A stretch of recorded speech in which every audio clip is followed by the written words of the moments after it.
நண்பர்களுக்கு காலை வணக்கம் தெரிவித்துள்ளேன். நம்முடைய மாண்பு முதலமைச்சர்களுடைய உத்தரவின் பல்வேறு அரசு மற்றும் கழக நிகழ்ச்சியில் கலந்து கொள்வதற்காக நேற்று முன்தினம் திருவாரூர் மாவட்டத்திற்கு வந்தார்கள். நேற்று மகளிர் சுயக்குழு அவங்களோட சந்தித்து ஒரு கலந்துரையாடல் நிகழ்ச்சி நடத்தியிருந்தோம்.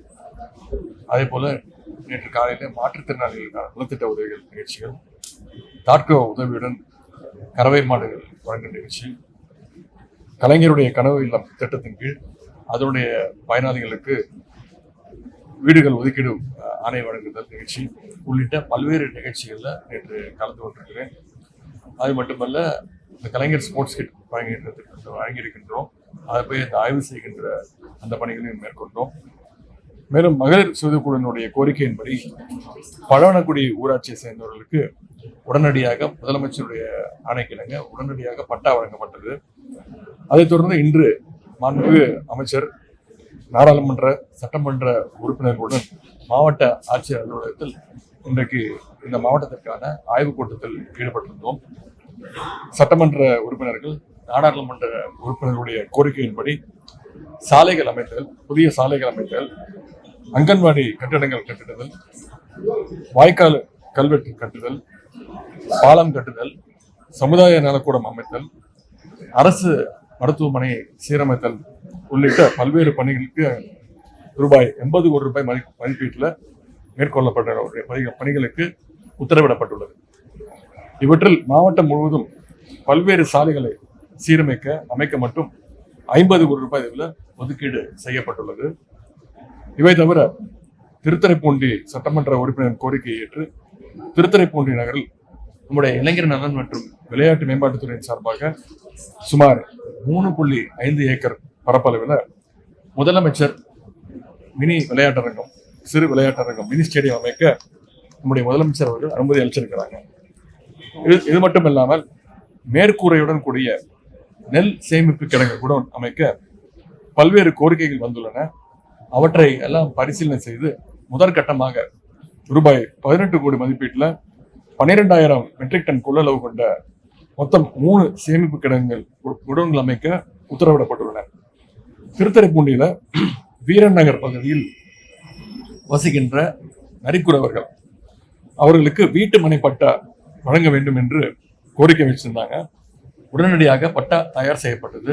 நேற்று இரவு முதலமைச்சருக்கு இதை தெரிவித்திருந்தோம். முதலமைச்சர் அவர்கள் உடனடியாக ஒரு கட்டளையிட்டாங்க. சம்பந்தப்பட்ட அந்த 77 நரிக்குறவர் மக்களுக்கு, குடும்பத்தினருக்கு பட்டா மட்டும் வழங்கினால் பத்தாது, அவங்க ஒவ்வொரு குடும்பத்திற்கும் தலா 5 லட்சம் ரூபாய் செலவில் வீடு கட்டி தருமாறு முதலமைச்சர் அவர்கள் ஆணையிட்டிருக்கிறாங்க. அதன்படி இந்த ஆய்வுக் கூட்டத்தை முடித்துவிட்டு திருத்துறைப்பூண்டி சென்று சம்பந்தப்பட்ட நரிக்குறவர்களுக்கு கொற்கை பகுதியில் வீடுகளை கட்டிக் கொள்வதற்கான அந்த ஒதுக்கீட்டு ஆணை வழங்கப்பட உள்ளன என்பதையும் இங்கே மகிழ்ச்சியோடு நான் தெரிவித்துக் கொள்கின்றேன். இவை தவிர மாவட்டத்துடைய மற்ற கோரிக்கைகள் குறித்து முறையாக ஆய்வு செய்து அதற்கான உத்தரவுகளும் படிப்படியாக முதலமைச்சர் ஆலோசனையோடு வழங்கப்படும். தவிர மாவட்டத்தில் மேற்கொள்ளப்படுகின்ற பணிகளுடைய முன்னேற்றம் குறித்து சிறப்பு திட்ட செயலாக்கத்துறையினுடைய அரசு அலுவலகம் மூலம் ஒருங்கிணைக்கப்படும் என்பதை தெரிவித்துக் கொள்கின்றேன். அரசு பணிகள்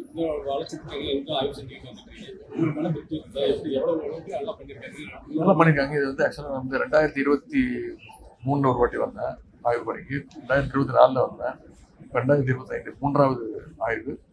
நல்ல செஞ்சிருக்கிறாங்க. சில கோரிக்கைகளை சொன்ன மாதிரி சட்டமன்ற உறுப்பினர்களும் நாடாளுமன்ற உறுப்பினர்களும் வச்சிருக்கிறாங்க. ஒவ்வொரு தொகுதிக்கும் சில விஷயங்களை கேட்டிருக்கிறாங்க. குடிதண்ணீர் விஷயமா இருக்கட்டும், தெருவிளக்கு விஷயங்கள், சாலை வசதி, பஸ் வசதி, மினி பஸ் வசதி கேட்டிருக்கிறாங்க. அதெல்லாம் விரைவில் ஒவ்வொரு திட்டமாக செயல்படுத்தப்படும். சார், அரசு ஊழியர்கள் போராட்டத்துக்கு தமிழக அரசு தடை வச்சிருக்காங்க. அதுக்காக பல தரப்புல இருந்து விமர்சனங்கள் வந்துகிட்டு இருக்கு. அதை பத்தி கொஞ்சம் சொல்லுங்க சார். அரசு ஊழியர்கள் எந்த அது தொடர்ந்து பேச்சுவார்த்தை நடந்துட்டு இருக்கு. ஒரு வாரத்துக்கு முன்பு கூட 4 அமைச்சர்கள் குழு அமைச்சு முதலமைச்சர் அவங்க வர சொல்லி பேசியிருக்காங்க. விரைவில் ஒரு நல்ல முடிவு இருக்கு. தலைமை அலுவலகத்தில் வந்து இடி ரைடு நடந்துகிட்டு இருக்கு. மதுபான குடோன்லையும் இடி ரைடு நடந்துகிட்டு இருக்கு. அதை பத்தி கொஞ்சம் சொல்லுங்க சார். ஒன்றிய அரசு எப்படியாவது நம்முடைய மும்மொழி கொள்கை எதிர்ப்பு, அப்புறம் நிதி பகிர்வு, அப்புறம் வந்து டீலிமிட்டேஷன் இதில் தொடர்ந்து தமிழ்நாடு எதிர்த்து குரல் கொடுக்கறதுனால ஒன்றிய அரசு வந்து தங்களுடைய ஏஜென்ட்டை வச்சு அது வந்து ஒரு திசை திருப்பத்துக்கான வழியாக கூட நம்ம பார்க்கலாம். ரைடு முடியிட்டோம், அதுக்கப்புறம் அவங்களே சொல்லுவாங்க, அதன் பிறகு அதை பத்தி பேசலாம். சார் இன்னைக்கு பாத்தீங்கன்னா சென்னையில் நடந்திருக்கு.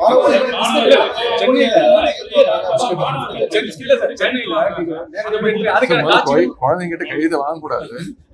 வந்து நீட் தேர்வு கிட்டத்தட்ட 1 கோடி கையெழுத்து வாங்கணும். அப்போ வந்து பாத்தீங்கன்னா பள்ளி மாணவர்கள் எல்லாம் தவிர்த்துட்டு தான் நாங்களே கையெழுத்து வாங்கணும். ஏற்கனவே மிஸ்டு கால் கொடுத்து 1 கோடி பேரை சேர்த்தாங்க. அதனோட தொடர்ச்சியாக இதை பார்க்கணும்.